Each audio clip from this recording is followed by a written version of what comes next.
Taken in at the 22. Almost outkicked his coverage there. 48-yard punt, but 10 on the return. And the Bucs will get ready to go on offense.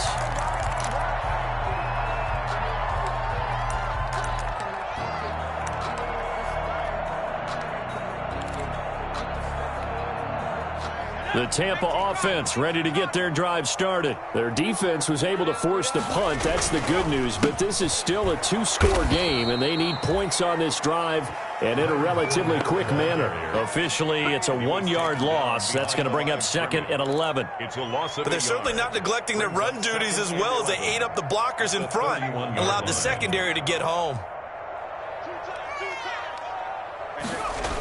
Again, it's Fournette. And he'll be tackled right on the chalk of the 45. Give him 14 on that one and a first down.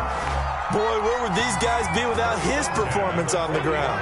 That puts him over 100 yards now for the afternoon, and I tell you, he seems to be getting stronger as the day goes along. And they're well past midfield, just a yard or two shy of the 40. Another nice gain, 13 yards that time, and another first down. Oh, that's one to warm the hearts of all those old-school football players, isn't it? Tough, hard, gritty run, got behind his pads, bowled over a few people. Look at that one, right up the gut. So up through three quarters, no reason to lighten up now. The carry on first down by Fournette is going to wind up losing yardage as he stopped for a loss of a couple. Well, that was one of the few times they've been able to contain him thus far. He's over 100 yards for the game, but he lost a bit off his total on that carry.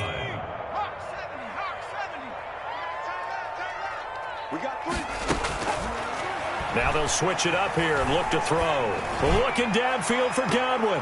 And it's knocked away and incomplete. He was looking for Chris Godwin that time. And that takes us from second to third down. The Bucs on third down. 0 for 3 to this point. They could use a conversion. This is third down and 12.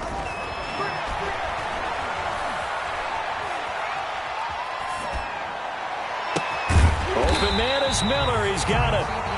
And this is going to turn into another first down as the tackle is made at the Vikings 23. Now, correct me if I'm wrong. You're down 2 scores. I don't think you need to rush just yet, but you can't take your time either. Yeah, even if you don't want to commit to full 2-minute offense, you have to up the tempo, up the urgency. Maybe you're starting to call 2 plays in a huddle each time you snap the ball. And down inside the 15, shy of the 10. Back-to-back nice plays, 12 yards that time and a first down. Well, every drive from here out is definitely crucial and critical. They know that they need to get at least 3 here to get it back to a 1-score game. But I can't imagine that in their huddle that they're thinking at all about getting a field goal. They want to get into the end zone and then try and get the ball back again. He was brought down by Eric Wilson. They've called his number a lot this afternoon. You wonder how much tread is left on those tires. We certainly do, but I always think back to one of my favorite coaches in the NFL, and he used to have a meeting with his running backs every year in the offseason and say, look, as many times as you're going to carry the ball, you should be able to carry it one more time to make sure you get in shape. And he's going to be brought down just shy of the 5 at the 6. That catch good for 5. It's third down. Well, they were unable to make anything really big out of that, but it's not a bad idea to find your tight end and give him an easy completion and keep moving things forward. Almost as bread and butter as a good running back dive play. Out of the gun now on third down. And that's going to be knocked away in the end zone. It's incomplete. It certainly looked like someone was very confident in his ability to fit that one in. I would say he was overconfident because there wasn't a whole lot of separation there. Had that one covered pretty well downfield and knocked it away. Oh, that is a complete shank. It's no good. Off to the right, and this score will stay right where it is. And that one, an absolute backbreaker. A chance to get back within a score, couldn't do it. Yeah, that one went begging, as they say, right? There's the opportunity, and it was missed. But all hope's not lost just yet.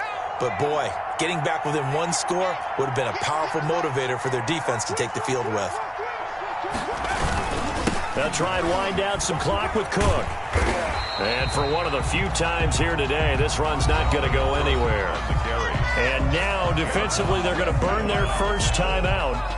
Remember, they get an extra time built in coming up here shortly at the 2-minute warning. The stop for no gain brings up 2nd and 10 from the 20. They'll keep it on the ground. Cook. And he's going to have to protect the football and take his lumps here at this stage of the game as they stop him behind the line. And his defense here going to burn their second timeout. But you can also factor in another timeout that they'll get when the clock stops at the 2-minute warning. The Vikings on 3rd down. They've been really good converting 7 of their 10 tries. This is 3rd and 11.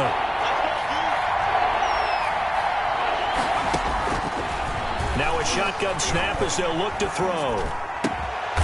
Throwing left side, it's complete. And they're able to get this one across the 35. His second catch of this wild card game, and it goes for a first down. 2 minutes left to play in this football game here on EA Sports. So the Vikings in possession of the football as we get you reset. And you'd have to figure they're just looking to burn these final 2 minutes away and get out of here with a victory. Cook stripped, the ball's out, and it's picked up by the Buccaneers. And now off to the races down the right side. And he returns it to the end zone. A fumble recovery touchdown for the Bucs. Buccaneers. This defense, Charles, they needed some type of a spark to help get them back in this game. I think they just got their spark. No doubt about it. You know, that's all they discussed. How can we get ourselves moving again? How can we get our team going? This definitely qualifies. And the Vikings able to recover. The hands team does its job. Now, they just about had to get that recovery to have any chance. They only have one timeout. You look at the clock. Now, let's do the math here, Charles. This one's pretty much over. Yeah, we do have a chart here, don't we, that tells us about the timeouts. You do. I'm not as smart as you. And in looking at it, you're exactly right. Chart's not going to help them here at all. They're pretty much done at this stage. They had to have that recovery.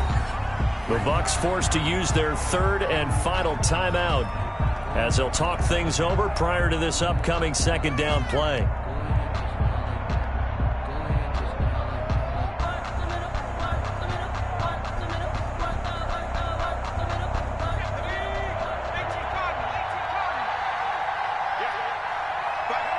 And they take a knee.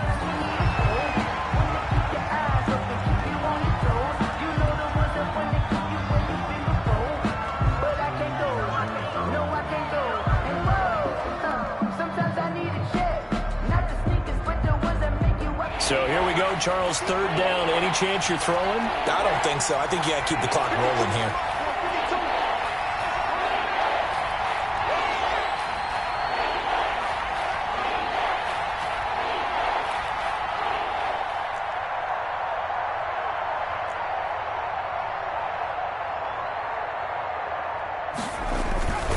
And indeed, they will keep it on the ground.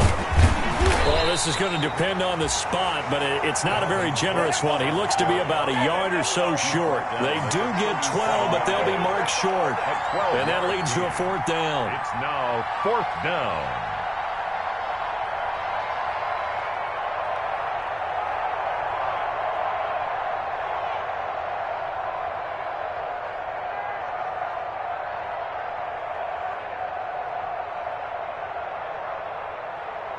And no move to get the offense off the field. They'll stay put on 4th and 1.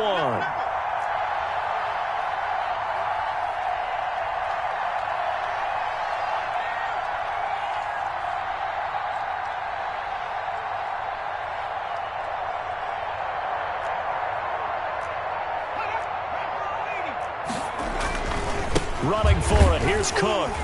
And he's able to get the first before he's taken down at the 36. That one a backbreaker as they wind up converting there on 4th. First down, Minnesota.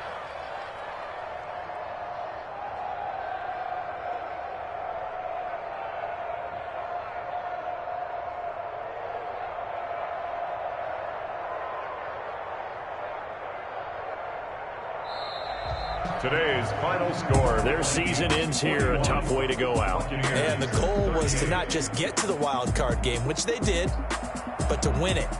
And so now, how negative do you look at that? They got there, had an opportunity, and for some teams, they have to lose games like this before they learn how to win them in later seasons.